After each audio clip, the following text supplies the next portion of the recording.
Vous avez probablement entendu parler de Goliath, un guerrier philistin de près de 3 mètres de haut qui a affronté l'armée d'Israël et a été vaincu par le jeune David avec une seule pierre. Et saviez-vous qu'il fut un temps où la terre était habitée par des centaines de géants si puissants qu'ils dominaient tous les lieux qu'ils traversaient? Mais après tout, qui étaient ces géants? D'où viennent-ils? Étaient-ils des gens mauvais? Pourquoi ces hommes grands et forts ont-ils cessé d'exister?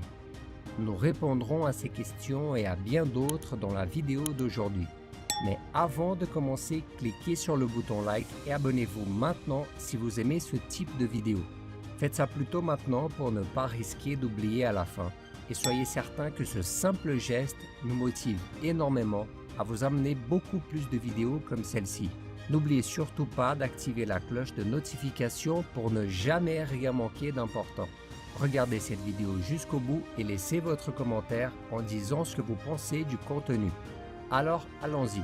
Ces géants étaient appelés Néphilim, qui, selon le livre de la Genèse, étaient des êtres violents, nés de l'union d'anges maléfiques et des femmes à l'époque de Noé. Lisons ensemble ce qui est écrit dans le chapitre 6 de la Genèse. Lorsque les hommes eurent commencé à se multiplier à la surface de la terre et que des filles leur furent nées, les fils de Dieu virent que les filles des hommes étaient belles et ils en prirent pour femmes parmi toutes celles qu'ils choisirent. Alors l'Éternel dit : « Mon esprit ne contestera pas toujours avec l'homme, car l'homme n'est que chair. Il vivra 120 ans. » Il y avait des géants sur la terre à cette époque-là. Ce fut aussi le cas après que les fils de Dieu se furent unis aux filles des hommes et qu'elles leur eurent donné des enfants. C'étaient les célèbres héros de l'Antiquité. De nombreux spécialistes pensent que ces fils de Dieu étaient en fait des anges qui se sont rebellés contre le Seigneur et ont été chassés du ciel. En effet, dans le livre de Job, les anges sont appelés fils de Dieu. Les anges déchus se matérialisaient dans des corps humains et avaient des relations avec les femmes qu'ils choisissaient. Mais ce type d'union déplaisait à Dieu, car il désobéissait à son commandement selon lequel une femme devait épouser un homme. Et de cette relation interdite sont nés des êtres géants, très courageux et cruels, qui ont rempli la terre de mal.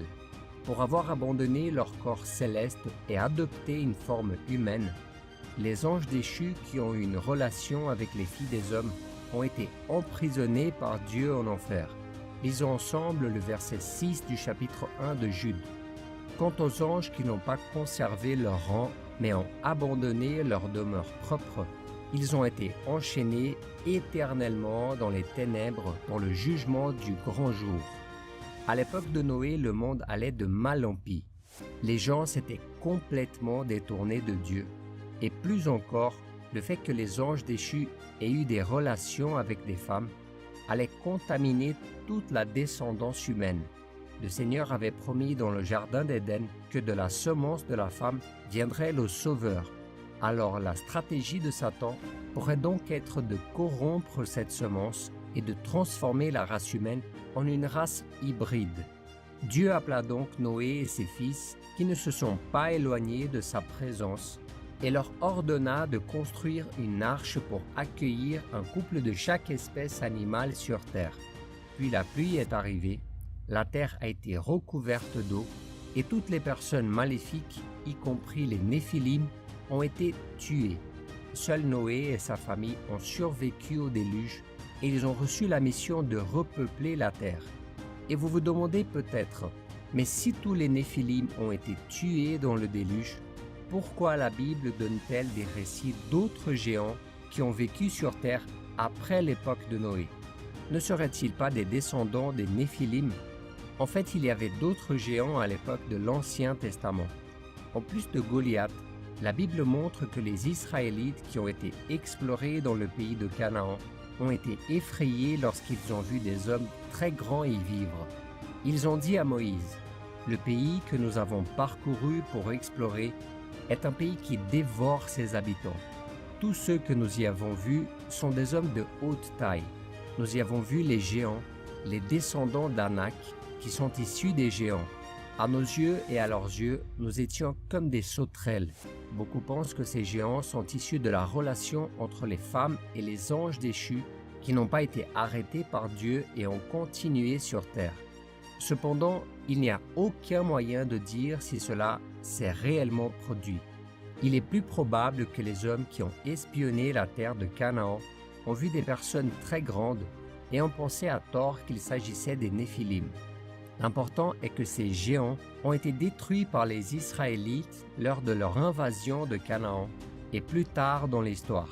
Il existe également un groupe de théologiens qui ne croient pas que les Néphilim étaient des enfants d'anges déchus. Pour ces personnes, les fils de Dieu, décrits dans le chapitre 6 de la Genèse, ne pouvaient pas être des anges, car ce sont des êtres spirituels qui ne peuvent pas avoir de relations sexuelles. Regardez ce que Jésus a dit. Dans la résurrection, les gens ne se marient ni ne sont donnés au mariage, mais ils sont comme les anges dans le ciel. Notez que dans ce passage, Jésus fait référence aux anges dans le ciel, et non aux anges déchus sur terre après s'être rebellés contre Dieu. Il est bon de rappeler que les anges déchus ne se donnent pas la peine d'obéir aux ordres de Dieu et cherchent sans cesse des moyens d'interrompre son plan. Pour ces théologiens, les fils de Dieu ne sont pas des anges, mais des descendants de Seth, fils d'Adam et Ève, qui sont restés fidèles au Seigneur. En revanche, les filles des hommes seraient les descendants de Caïn, un peuple rebelle qui ne servait pas Dieu. Le mariage entre les membres de ces deux familles aurait engendré les Néphilim. Mais réfléchissez un peu, comment un homme et une femme de taille normale pourraient-ils engendrer des enfants beaucoup plus grands qu'eux? Nous savons que Dieu a créé l'être humain avec des facteurs génétiques très complexes. Il est donc pratiquement impossible d'avoir un géant si on le génère à partir de deux personnes de taille normale. En outre, aujourd'hui encore, de nombreux hommes chrétiens épousent des femmes qui ne servent pas Dieu ou vice-versa, et même pour cette raison, leurs enfants ne naissent pas avec des caractéristiques différentes des autres êtres humains, n'est-ce pas? Et quant à vous, qu'en pensez-vous? Les Néphilim sont-ils issus de la relation entre les anges déchus et les femmes, ou des descendants de Seth et Caïn? Laissez votre avis dans les commentaires. Si vous avez aimé ce message, partagez-le avec vos amis et votre famille, et abonnez-vous à la chaîne. Regardez aussi ces autres vidéos que nous avons laissées en recommandation. Je suis sûr qu'elles contiennent des informations que vous ignorez probablement. Que Dieu vous bénisse, je vous attends dans la prochaine vidéo.